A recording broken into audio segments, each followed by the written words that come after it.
Parmi les activités que nos ancêtres pratiquaient autrefois, la cueillette était une activité essentielle à la civilisation. Celle-ci leur permettait non seulement de subvenir à leurs besoins alimentaires, mais également de réduire les risques par rapport à d'autres activités plus dangereuses comme la chasse ou la pêche. De nos jours, les fruits sont des matières agricoles que nous aimons savourer sans relâche chaque jour et nous les apprécions vraiment. Ils sont assez sollicités dans l'industrie agroalimentaire, notamment dans la fabrication de certains produits comme les boissons, les aliments et autres produits pharmaceutiques. Depuis quelques décennies, les marchés mondiaux de fruits ne cessent de s'agrandir et ceci grâce à une demande en progression chaque année. De Lomé à Dakar, de Ouagadougou à Sokodé en passant par Yaoundé, des millions de fruits embarquent pour d'autres villes du monde entier. Bonjour et bienvenue dans cette vidéo. Aujourd'hui je te présente 5 arbres fruitiers les plus rentables à cultiver en Afrique.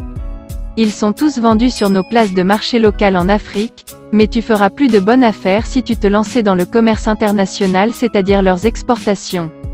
Je te retrouve tout à l'heure après ceci.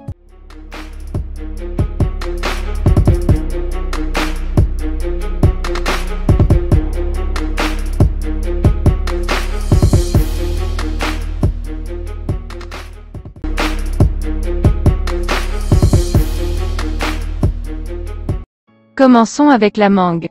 Elle est naturellement sucrée et savoureuse, excellente pour la santé. La mangue est source de plusieurs nutriments. De la salade composée aux fruits glacés, la mangue s'invite partout, surtout lorsqu'il faut parler des fruits. Mais êtes-vous une fois posé la question de savoir d'où viennent ces mangues que nous mangeons? Dans les grandes villes d'aujourd'hui, de plus en plus d'entreprises se créent, et sont spécialisées dans la transformation des fruits, notamment, en mangue séchée ou en jus de mangue ou encore autres dans nos pays respectifs. Mais toutefois, notons que l'Union européenne et les États-Unis d'Amérique représentent les plus grands marchés de fruits exotiques. En 2019, plus de 400 000 tonnes de mangue ont été importées en Europe, soit plus du double d'il y a 10 ans. 16% de ces membres viennent de l'Afrique de l'Ouest, notamment la Côte d'Ivoire, le Burkina Faso, le Sénégal, le Mali, la Gambie, le Ghana et la Guinée, soit 2,5 millions de mangues chaque année. L'Afrique de l'Ouest seule approvisionne le marché mondial d'avril à septembre avec ses 4 variétés, à savoir la Kent, la Quête, la Palmer et la Mélie. Toutefois, cette culture est confrontée à un insecte dévastateur qui cause d'énormes dégâts aux producteurs. C'est la mouche des fruits. Des mesures ont été prises ces derniers temps dans divers pays pour réduire les effets de ces mouches qui détruisent la qualité des mangues. 2. Le corosolier. Ayant pour nom scientifique Annona muricata, le corosolier est un arbre fruitier originaire de l'Amérique du Sud qui pousse en Afrique, en Amérique et en Asie. Le saviez-vous? Le corosol est un fruit pour la classe noble au Cameroun car son prix est assez élevé et la demande par les consommateurs est forte. Le corosolier est un arbre fruitier cultivé dans de nombreuses régions tropicales pour son fruit épineux comestible, ainsi que pour ses feuilles utilisées en médecine. Il s'agit d'un arbre de croissance rapide. 3 à 4 ans après la plantation, nous obtenons les premières récoltes. Pourquoi investir dans la culture du corosol? Le corosolier est avant tout cultivé pour ses fruits comestibles et ayant des propriétés thérapeutiques. À l'aspect épineux, il est consommé frais mais aussi sous forme de jus, de glace, de yaourt et de confiture. Il est également à noter que ces feuilles utilisées en médecine traditionnelle pour leurs effets sédatifs et antispasmodiques. De plus, de grandes firmes dans l'industrie pharmaceutique s'en servent pour la fabrication de plusieurs produits. Les commerçants ayant compris qu'il est le catalyseur par excellence des cellules cancéreuses. Il n'est pas à la portée de tous. Dans nombreuses villes africaines, ceux qui n'ont pas les moyens n'y ont pas accès, car c'est un fruit rare et prestigieux et ne peuvent y consommer que ceux qui disposent de l'argent nécessaire. Un fruit avec un poids moyen de 5 kg coûte environ 2500 francs CFA. L'année, la demande est forte. Des millions de corosols prenant la route chaque année de l'Afrique vers l'Europe, l'Amérique et l'Australie. 3. L'avocat. Il y a encore beaucoup d'opportunités pour l'avocat, lançait Philippe Bénard de Fraîche lors du dernier congrès du fruit Logistica de Berlin. Après 5 ans de consommation croissante, il n'a pas encore atteint son plein potentiel. Alors que la culture des avocats est critiquée pour son impact environnemental, les producteurs d'Afrique de l'Est et du Nigeria font le pari du respect de l'environnement en raison de la demande mondiale. L'avocat est devenu un produit d'exportation lucratif. Sa consommation par tête a augmenté de 46% entre 1990 et 2010, et rien qu'aux États-Unis. Ce qu'on appelle désormais leur verre est de plus en plus populaire sur le continent africain. Le Nigeria comme l'Ouganda ont l'intention d'augmenter leur production d'avocats et de devenir des exportateurs de premier plan au cours de la prochaine décennie. Le Kenya quant à lui fait déjà partie du top 10 dont les recettes d'exportation ont bondi d'un tiers entre 2019 et 2020. Les cultivateurs voient dans cette culture un remède à la pauvreté.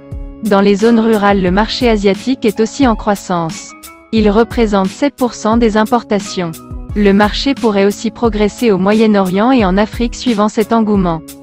La production mondiale a presque doublé en 10 ans, passant de 3 millions de tonnes en 2007 à 5 millions en 2016.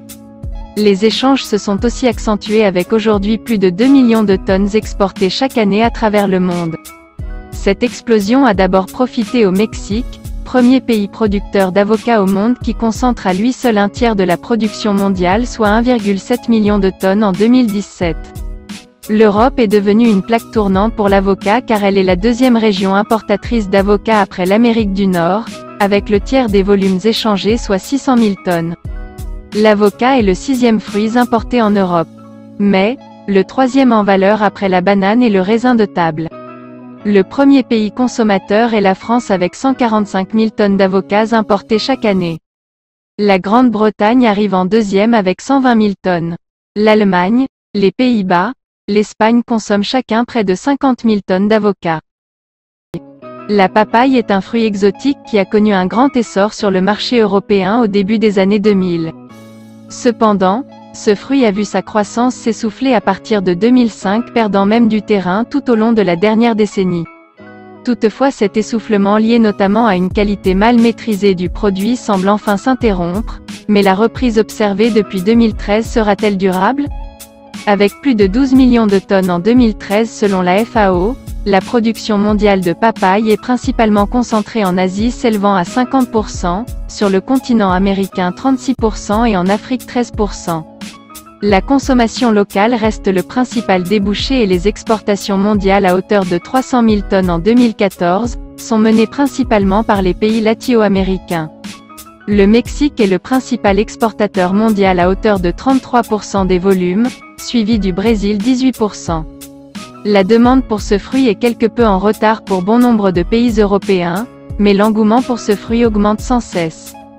La papaye est un fruit très périssable et requiert des conditions spécifiques pour être transporté jusqu'aux places de marché.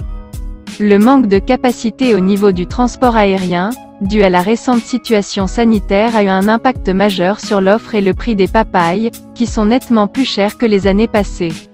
Le commerce mondial affiche une dynamique positive, mais modérée. Les échanges ont cru de seulement 11% au cours des 10 dernières années.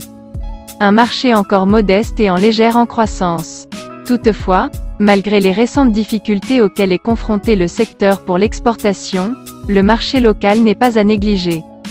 Dans certains pays africains par exemple, le marché de la papaye est très florissant. C'est l'un des rares produits à n'avoir ni période d'abondance, ni période de pénurie. Le prix de vente varie entre 50 francs et 150 francs l'unité dans la zone de production, et 250 francs à 300 francs CFA dans la zone de consommation. Cette variation du prix de vente dépend notamment de la taille du produit, de sa maturité, de la quantité demandée. La papaye solo est la variété la plus produite et la plus appréciée par la population, donc la plus consommée. On assiste tout de même à l'introduction sur le marché de nouvelles variétés comme les papayes Red Royal. 5. L'orange. Que vous soyez exportateur ou vendeur sur les marchés locaux, vous trouverez votre compte. La production et la consommation mondiale d'agrumes sont en forte progression depuis le milieu des années 80. La production d'oranges, mandarines, de citrons et de mandarines augmente rapidement. Cette croissance est encore plus sensible pour les produits transformés à base d'agrumes, car les progrès réalisés dans le domaine du transport et de l'emballage ont permis de baisser les coûts et d'améliorer la qualité de ce type de produit. Sur nos marchés locaux, si nous parlons d'orange, nous faisons allusion à presque tous les agrumes, notamment le citron et les autres limons. Les principaux fournisseurs des marchés mondiaux sont les États-Unis, ensuite l'Espagne, l'Italie, le Japon, la Palestine, l'Afrique du Sud, le géant en Afrique, le Brésil, la Grèce et l'Algérie. Ces derniers temps, face aux récents événements dus à la situation sanitaire dans le monde, la demande de l'orange a fortement baissé, ce qui fait la méfiance des commerçants. Toutefois, le marché se porte peu à peu bien et les choses tendent à se normaliser dans les moments à venir. Merci d'avoir regardé cette vidéo, n'hésite pas à t'abonner à la chaîne et à activer la cloche des notifications pour recevoir plus de vidéos du genre. Dis-moi également ce que tu en penses dans les commentaires, et n'hésite pas à me citer un fruit que j'ai oublié et qui est également très rentable, et je te dis à une prochaine vidéo.